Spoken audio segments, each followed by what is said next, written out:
once I get these end beams, my goodness.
So welcome back to the sawmill, friends. It is a cold day here in Tennessee. It's 29 degrees. 29.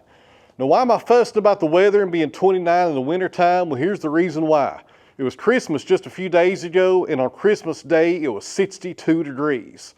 62 on Christmas, and it was 65 on Christmas Eve. I was actually out here in the new Kubota moving some hay around, and I had to have the air conditioner running because it was hot inside the cab.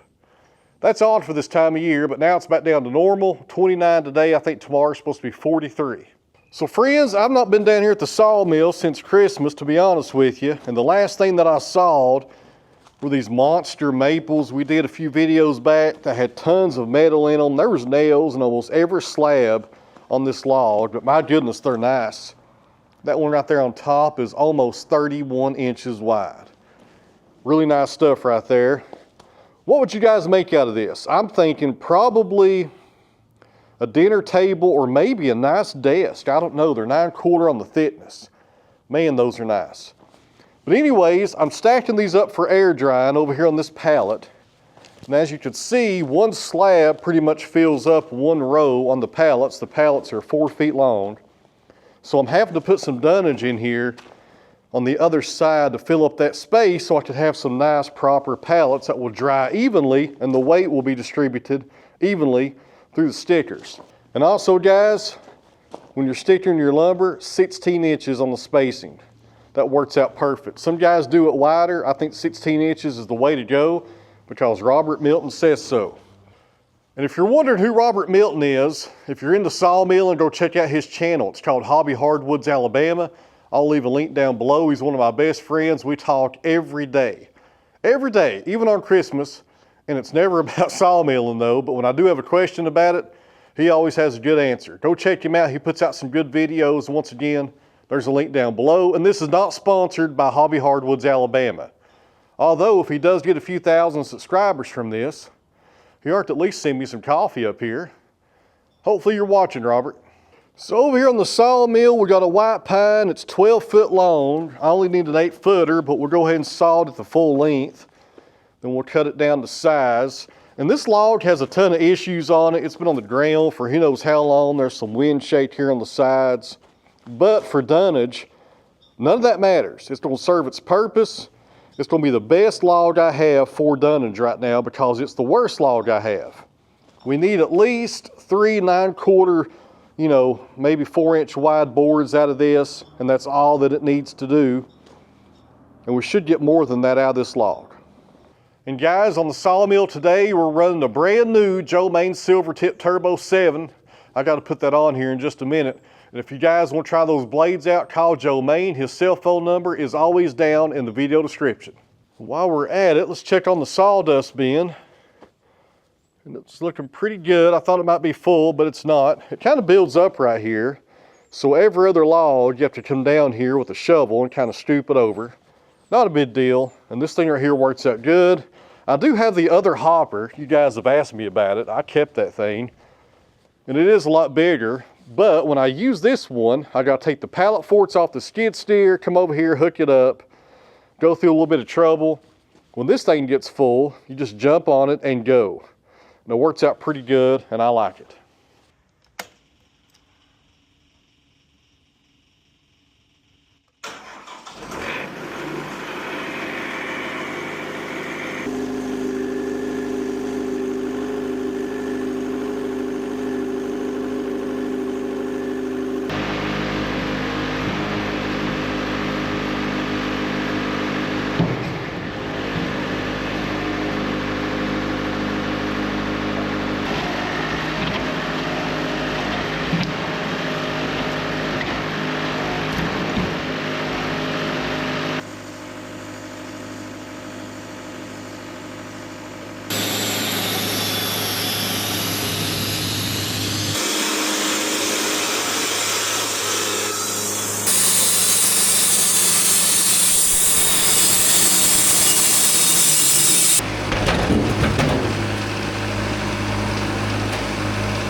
On the sawmill next, guys, we got ourselves a nice tulip poplar.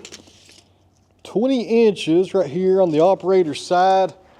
This is right at 13 feet long. This log right here is almost a gun barrel, but there is a little bit of taper down here. 18 inches. 2 inches of taper, not too bad. We're going to be sawing this into two 4x12s, and anything after that will be stacked over in the shiplap pile. And the main use for these right here are going to be beams, of course, for the new machine to set on both ends. It's kind of going to act as a cribbing if you look at it that way. 4x12, and after I saw them, which won't be today, we're going to plane these down with the handheld Makita planer. That way it looks real nice. Then we're going to burn them to preserve them, and then put some oil over them. And after that, I think I'm going to saw a kerf on one face to limit checking, but all that's going to happen tomorrow. Today, we're just going to saw these up. Now, the operator's side looks pretty good. Down here on the small end, though, we got a decent check right there running through the middle, and I'm hoping that both of these 4x12s will be FOH. And what's that mean? Let me tell you.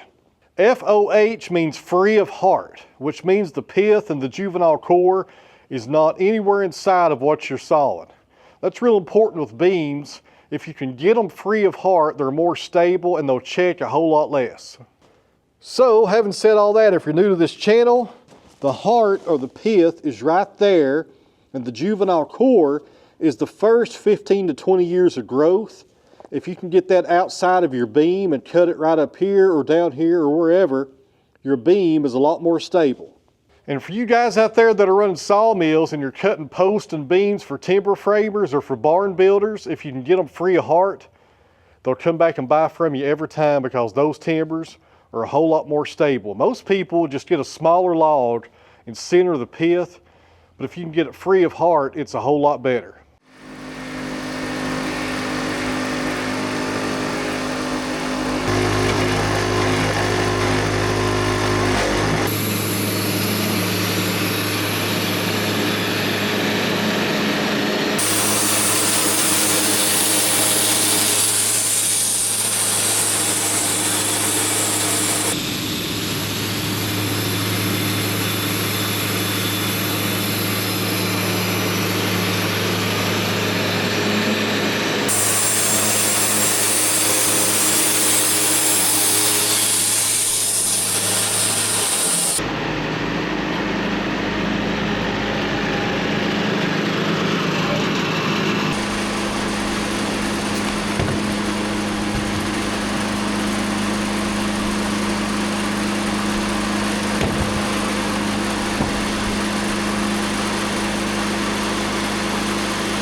Friends, I think we're done for the day.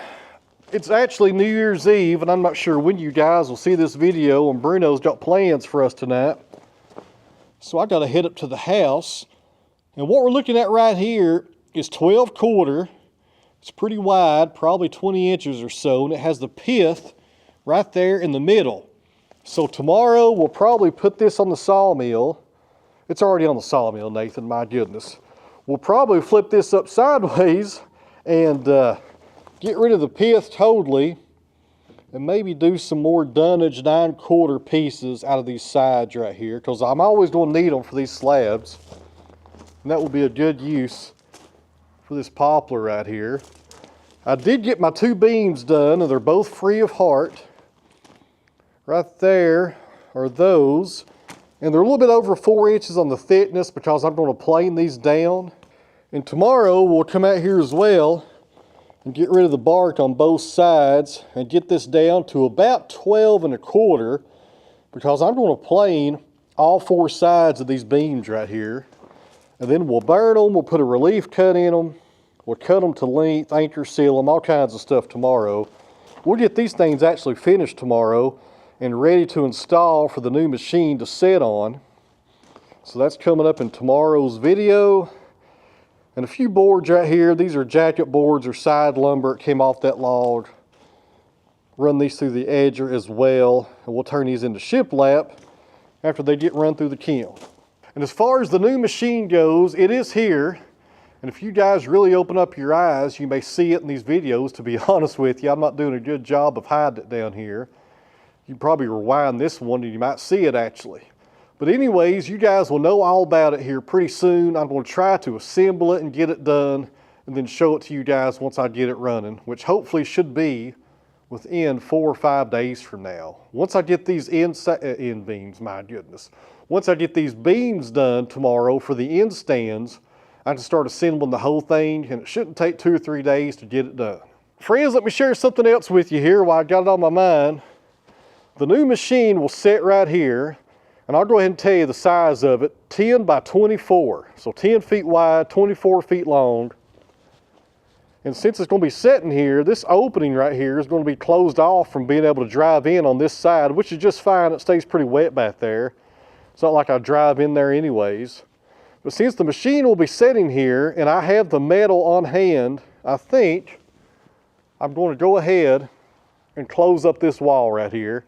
That way when the rain comes, seems like in the wintertime it comes every day sometimes, and it does come from this direction, it won't blow in on the new machine and get it all wet all the time and make this area kind of muddy. So I think I'll do that as soon as the machine is assembled, or I might do it right before. That's about a 1-day project. Scratch that. It's 2 days because I film everything. If you guys want to see me install this wall, let me know down in the comments. And if you don't, that's just fine. I'll do it off camera. So guys, I'm going to end this right here. It's getting to be about 5 o'clock. It's already getting dark outside. And I think the days are getting longer now. I can't remember. There's that point in time every year where the days get longer and they stop getting shorter. You gain like 2 minutes of daylight a day or something like that. We may have already come to that point, but I'm not sure, to be honest with you. Maybe somebody out there that's smarter than me will let us know down in the comments. But anyways, it's going to be dark here in a few minutes. Bruno's waiting on me up at the house. I'm not sure what we got planned tonight. It's New Year's Eve. I was hoping to watch some football, but I'm not sure what he's got planned for us. More than likely watching some clots hit 12 tonight. He's a big clot collector, in case you guys aren't familiar with that. He loves clots.